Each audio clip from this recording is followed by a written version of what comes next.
नमस्कार, IBC 24 देख रहे हैं आप और मैं हूं आपके साथ अविनाश कर और यह है एमपी का खास बुलेटिन। मध्य प्रदेश में आज क्या हुआ और मध्य प्रदेश में आज राजनीतिक तौर पर दो बड़ी खबरें हैं, दो बड़ी अहम मीटिंग हुई। भारतीय जनता पार्टी और कांग्रेस ने दो महत्वपूर्ण बैठक भोपाल में की है। एक तरफ भोपाल में जहां बीजेपी की एक बड़ी बैठक खत्म हो चुकी है और इस बैठक में लोकसभा चुनाव को लेकर कई बड़े अहम फैसले लिए गए हैं।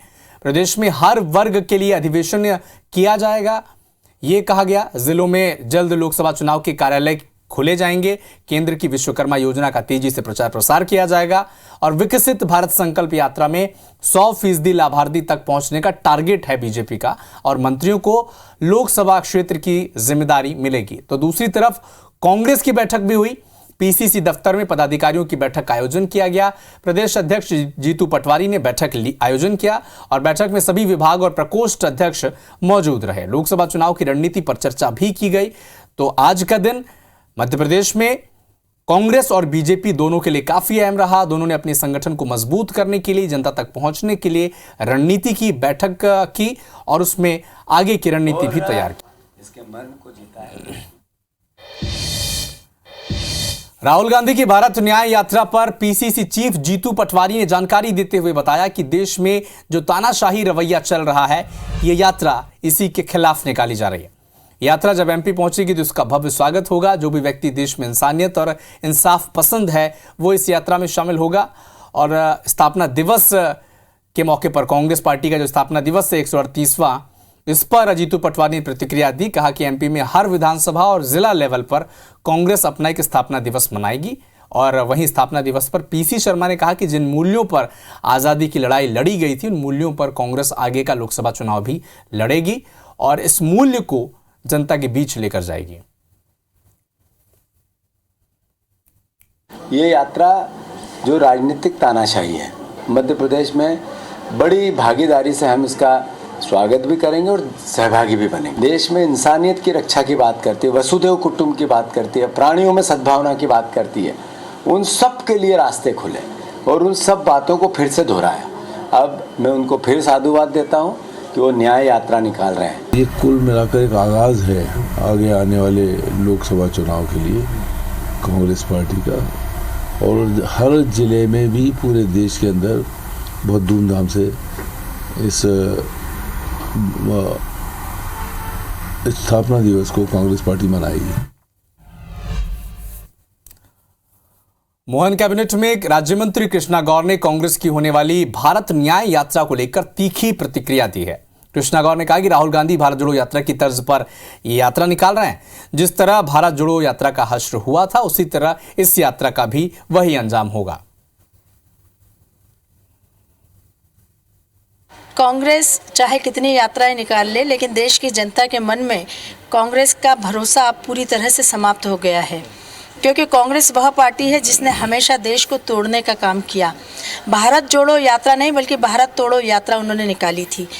अब अगर वो न्याय यात्रा निकाल रही है तो उसका परिणाम भी उनको देखने को मिलेगा और 2024 में देश भर में भारतीय जनता पार्टी प्रचंड बहुमत से जीतकर प्रधानमंत्री जी को पुनः इस देश की बागडोर सौंपेगी। प्रभु श्री राम को लेकर बीजेपी के सांसद ने एक बड़ा बयान दिया। सांसद ज्ञानेश्वर पाटिल ने कहा कि भगवान राम केवल बीजेपी के नहीं हैं, जो भी सनातन में विश्वास रखते हैं राम उन सभी के हैं। उन्होंने कहा कि कांग्रेस तो भगवान राम को काल्पनिक बताती रही है। इसके अलावा ज्ञानेश्वर पाटिल ने राहुल गांधी की न्याय यात्रा पर तंज भी कसा। देखिए, राम सिर्फ भारतीय जनता पार्टी की नहीं है। राम भगवान जो है, जो सनातन धर्म में विश्वास रखने वाले लोग हैं, जो विश्वास रखते हैं, उन सभी के राम भगवान।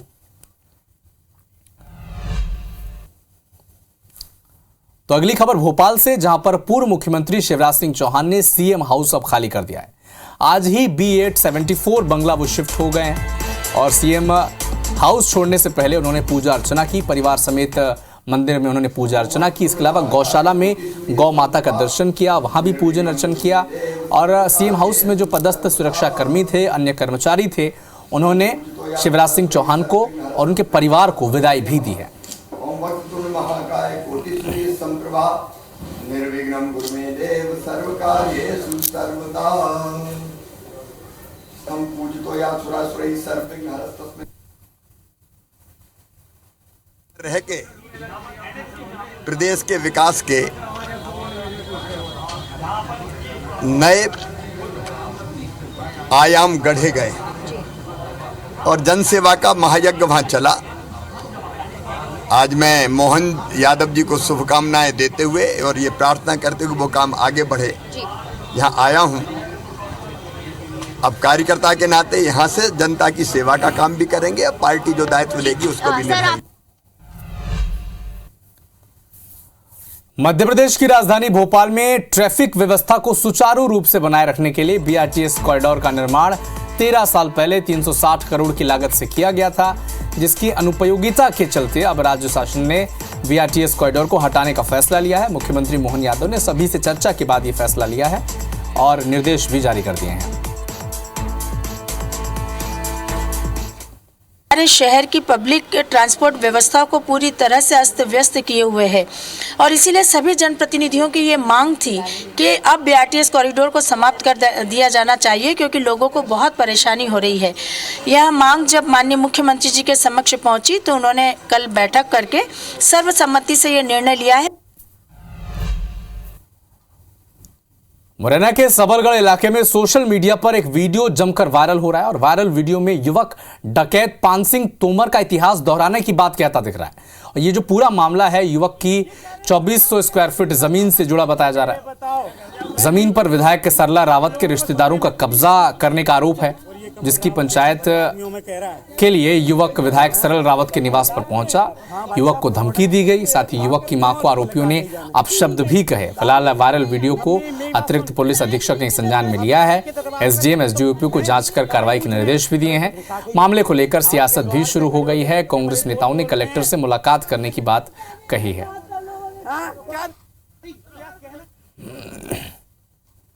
ये कह रहे हैं सरेआम कह रहे हैं मेरी माँ का आचार विचार गलत है। ये बताओ, मैं नहीं कर रहा हूँ, आप लोगों को सुनने में नहीं लगी।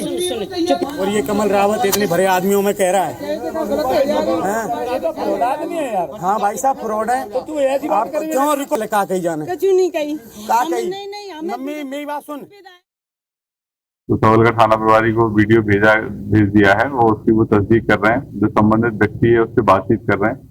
अगर उसमें किसी प्रकार का संज्ञेय अपराध से घटित होना पाया जाएगा तो उसमें जैसा भी जो भी घटनाक्रम रहेगा उसमें अग्रिम वैधानिक कार्रवाई की जाएगी। न्याय मिलेगा उसको, यही तो विशेषता है भारतीय जनता पार्टी की सरकार में। न्याय के लिए तो बिल्कुल तत्पर रहते हैं। उसके साथ कोई अन्याय तो वो अपना आवेदन एसडीओपी एसडीएम वगैरह वहाँ जो अधिकारी हैं उनको यहाँ अपनी बात रखे और उसके साथ न्याय होगा। तो मुख्यमंत्री के निर्देश के बाद अब प्रशासन हरकत में आ गया है, एक्शन में आ गया है। अब नए साल के जश्न में डीजे का शोर कम होने वाला है और जो इस तरह की कार्रवाई करेगा, इस तरह की हरकत करेगा, उस पर एफआईआर भी दर्ज की जाएगी। लाउड स्पीकर के 2 ही बॉक्स रखे जाएंगे। जिला प्रशासन का एक बड़ा फैसला है। एसडीएम को सर्कल की अधिकारी जिम्मेदारी दी गई है। 31 दिसंबर की रात तक जांच अभियान चलेगा। नए साल के जश्न में डीजे का शोर होने पर एफआईआर दर्ज की जाएगी। 31 दिसंबर की रात यह अभियान चलाया जाएगा, चेक किया जाएगा और कार्रवाई की जाएगी अगर ऐसी कोई स्थिति बनती है तो।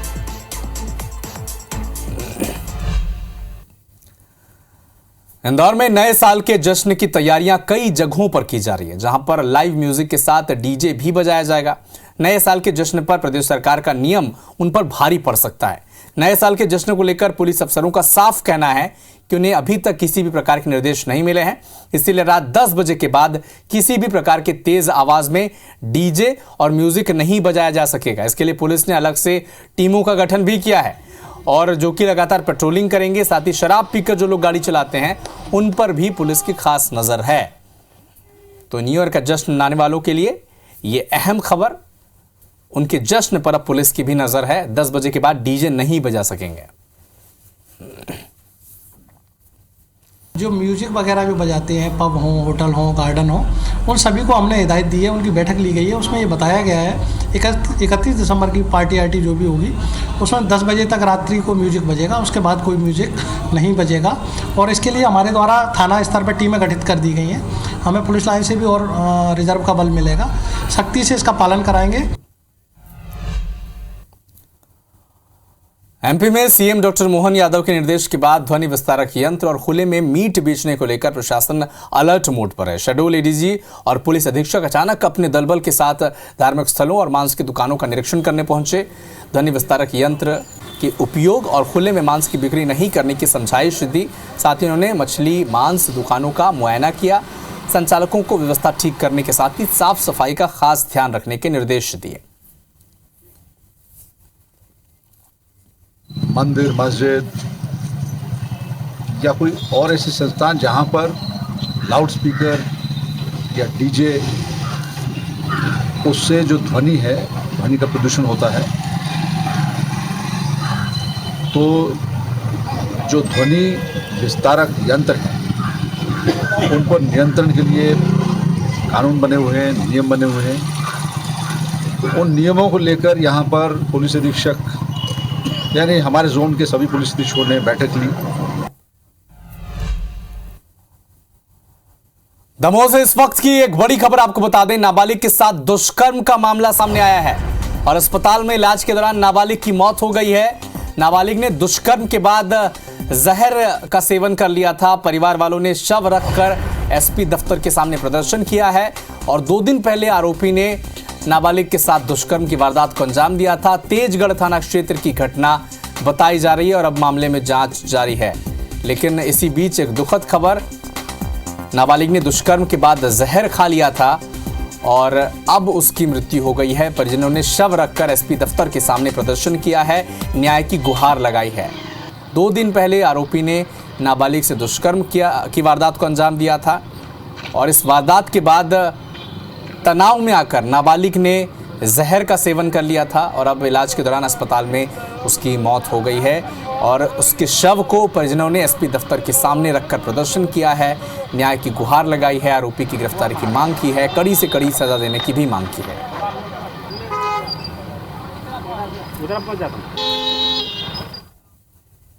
रतलाम में नगर पंचायत से हटाए गए 5 सफाई कर्मचारियों का मुद्दा अब गरमाने लगा है।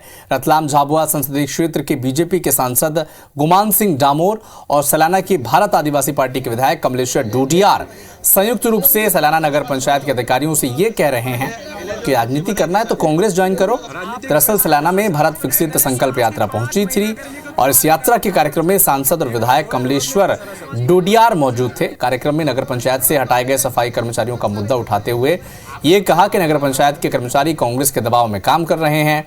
विधायक कमलेश्वर डोडियार ने नगर पंचायत के अधिकारियों और कर्मचारियों को यहाँ तक कह दिया कि आप सब नौकरी छोड़ दीजिए, सभी कर्मचारी कांग्रेस ज्वाइन कर लो, जिनका वीडियो अब सोशल मीडिया पर वायरल भी हो रहा है। माननीय सांसद साहब जो उनके सामने भी झूठ बोल रहे थे, वहाँ के कर्मचारी अधिकारी और भी अधिकारी एसडीएम साहब थे, उनके सामने भी झूठ बोल रहे थे और फिर मैंने उनको चमकाया कि अगर आपको राजनीति ही करना है, आप जिस पार्टी का फेवर कर रहे हो कांग्रेस पार्टी को, उस पार्टी को आप लोग ज्वाइन कर लीजिएगा और अपना राजनीति कीजिए, नौकरी छोड़ो। इस टाइप की मैंने बात कही है।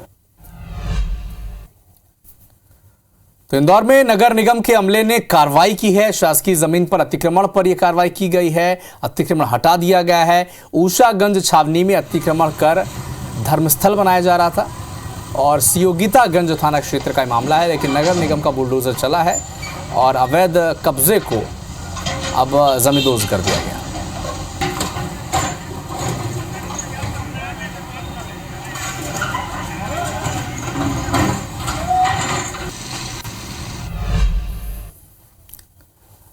नर्मदापुरम में गैंगरेप के आरोपियों के खिलाफ बड़ी कार्रवाई की गई है। आपको यह भी बता दें कि 25 दिसंबर की रात युवती अपने दोस्त के साथ बीटीआई घर स्थित घर जा रही थी, तभी 4 युवकों ने युवती के साथ मिलकर सामूहिक दुष्कर्म की घटना को अंजाम दिया।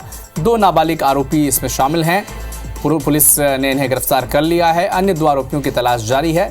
पुलिस प्रशासन और राजस्व की टीम 2 आरोपियों के घर पहुंची और उनके अवैध निर्माण को बुलडोजर से तोड़ दिया। तो कार्रवाई हुई है दुष्कर्म के आरोपी के घर पर। अब प्रशासन का और बुलडोजर चला है।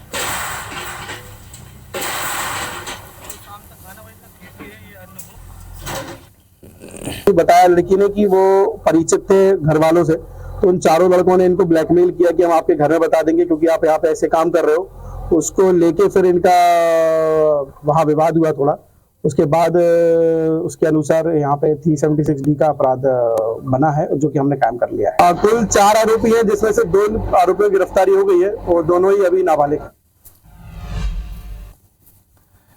इंदौर में कड़िया सासी गिरोह का सदस्य गिरफ्तार कर लिया गया है। गिरोह शादी समारोह में चोरी किया करता था। आरोपी सोना चांदी के जेवर लुटकर फरार हो जाता था और ये मेहमान की शक्ल में शादी समारोह में शामिल होता था। खास बात यह है, आरोपी से 4 लाख के सोने चांदी के जेवर भी बरामद किए गए हैं। लसूड़िया थाना पुलिस ने कार्रवाई की है।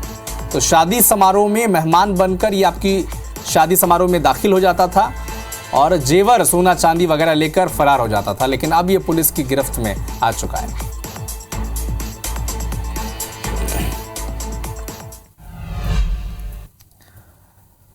तो खंडवा में गोरखपुर एक्सप्रेस ट्रेन के पेंट्री कार में तोड़फोड़ की गई। पेंट्री कार का कांच टूट गया। अवैध वेंडर्स पर आरोप लगाए गए हैं। जीआरपी और आरपीएफ पुलिस अब जांच में जुटी है। तो गोरखपुर एक्सप्रेस में तोड़फोड़ हुई है। पेंट्री बूथ में का जो शीशा था उसे तोड़ दिया गया है और अवैध वेंडर्स पर तोड़फोड़ के आरोप लगे हैं।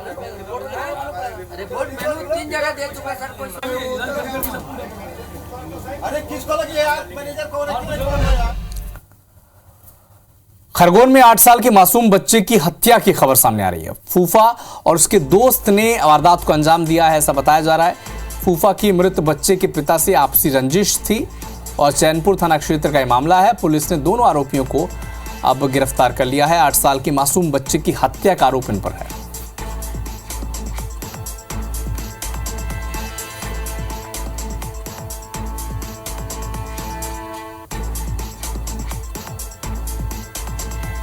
तो 8 साल के एक बच्चे की हत्या के मामले में उस मासूम बच्चे के फूफा को ही गिरफ्तार किया गया है। पुराने रंजिश के चलते इस वारदात को अंजाम दिया गया है, ऐसा बताया जा रहा है।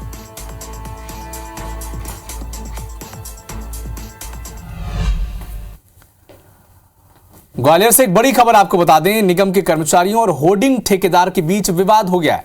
जमकर धक्का मुक्की हुई, गाली गलौज हुई और अवैध तरीके से होर्डिंग का जो पोल है इसे बनाने का आरोप लगा है। सांवरिया सेठ एडवर्टाइजमेंट कंपनी पर यह आरोप लगा है। होर्डिंग पोल निर्माण को रोकने के लिए निगम की टीम पहुंची थी और ये विवाद बढ़ता देख पुलिस ने मामला शांत कराया। कंपनी ने निगम कर्मचारी पर रुपए मांगने के आरोप लगाए, तो बगैर कार्रवाई करे निगम की जो टीम थी वो वापस लौट गई। सिरोल थाना क्षेत्र की घटना बताई जा रही है। दोनों के बीच विवाद इतना बड़ा कि धक्का मुक्की तक हुई, गाली गुफ्तार तक बात पहुंच गई, लेकिन बीच में पुलिस को आना पड़ा विवाद को सुलझाने के लिए।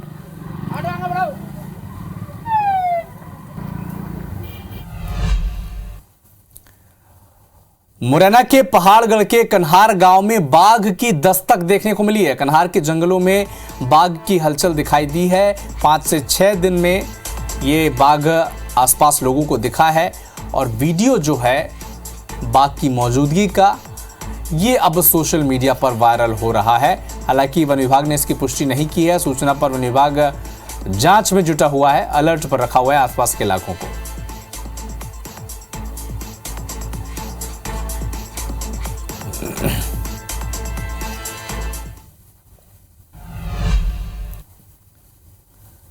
एमपीपीएससी 2019 फाइनल रिजल्ट देर रात घोषित कर दिया गया, जिसमें सतना की प्रिया पाठक ने टॉप किया। उन्होंने अपनी सफलता का श्रेय अपने माता पिता और गुरुजनों को दिया है।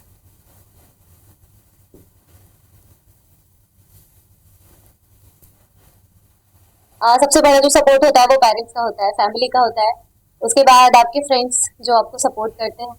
और मैं धन्यवाद सारे टीचर्स को देना चाहूँगी जिन्होंने मुझे KG1 से लेके अब तक अपना मार्गदर्शन प्रोवाइड किया है। ऐसा कोई मोटिवेशन नहीं था कि मेडल ही चाहिए है या पहला पोजीशन ही चाहिए, बस जो भी एग्जाम रहा मैंने उसको ठीक तरीके से पढ़ा और बेस्ट दिया।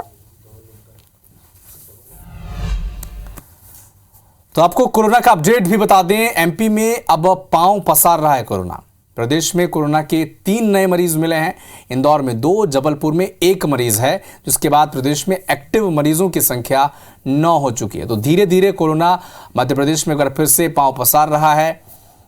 3 कोरोना के नए मरीज मिले हैं। इंदौर में 2 मरीज की पुष्टि हुई है कोरोना संक्रमितों की, तो 1 मरीज कोरोना का जबलपुर में मिला है। एक्टिव मरीज 9 हो चुके हैं इस वक्त मध्य प्रदेश में। तो आप सुरक्षित रहें, कोरोना गाइडलाइन का पालन करें, क्योंकि मध्य प्रदेश में पांव पसार रहा है कोरोना। 3 मामले नए सामने आए हैं मध्य प्रदेश में, 2 इंदौर से, 1 जबलपुर से। हालांकि कई जो सैंपल्स हैं वो जीनोम सीक्वेंसिंग के लिए एम्स भोपाल भेजे गए हैं, रिपोर्ट का इंतजार है। लेकिन अब प्रदेश में एक्टिव मरीजों की संख्या कोरोना की 9 तक जा पहुंची है।